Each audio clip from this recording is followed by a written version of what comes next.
курица черная, такая хорошая.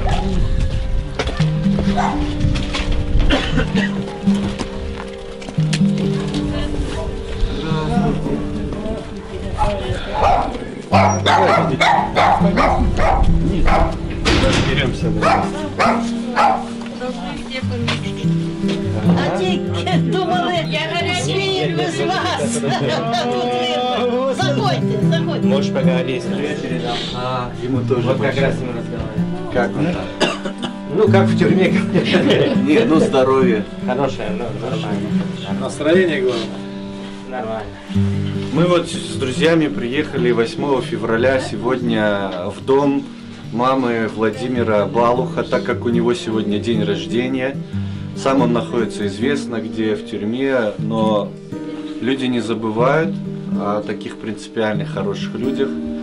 И вот, не имея возможности увидеть его самого, мы приехали к матери, чтобы поздравить с именинником. Привет. И так прощу еще в Все.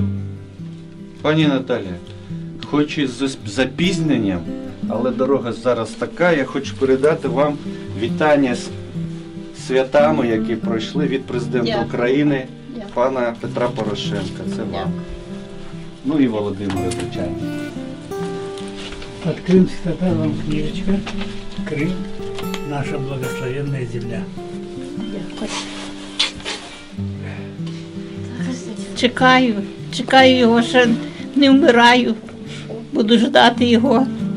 Йому здоров'я, удачі там, щоб видержки, щоб він мог видержати це все. І щоб вернувся додому. Зря ви випили кофе. Это с России уже. Надо подождать. Сволочи. Чай karıştı нам, загретler, балахта. Тоник, где Что, тут? у нас все будет хорошо. Ну, я не стал спрашивать, чем это. У нас у всех будет хорошо. Ну, вообще они религия очень Повернулася яростно церква христиан, яростно українська. І я кажу, Хорошо. слава тобі, Господі. Може, Бог повернеться ліцом до України. А то все за Росію молилися. Ну, А тепер вже всі будуть за Україну молитись. І Господь нам поможе.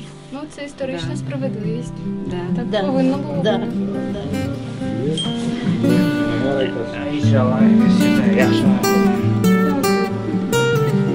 До свидання. До свидання. Їх троє. терпения. Чтобы все было хорошо. Ось сніг пішов. Всього доброго вам. Дай Бог, щоб ми дождалися. Да, тетенька. Дай Бог вам всего хорошего. Наташ, спасибо еще раз. Спасибо вам. Всего доброго вам. А я